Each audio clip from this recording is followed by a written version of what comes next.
म्हणजे राजकारणामध्ये काही राजकारण जे चालू आहे तो भविष्यामध्ये घातक राहील.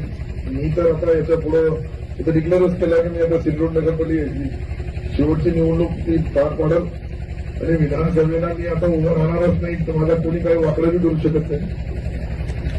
मी डिक्लेअर केलं ते माझ्या मुलांना सांगितलं तुला लढायचं असेल तर तू लढ बाबा.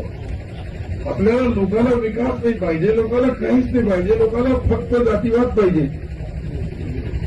तर जातीवादामध्ये ते इतका मोठा भूमी आहे तर तो माणसाला माणुसकीही सोडून द्यावं लागला.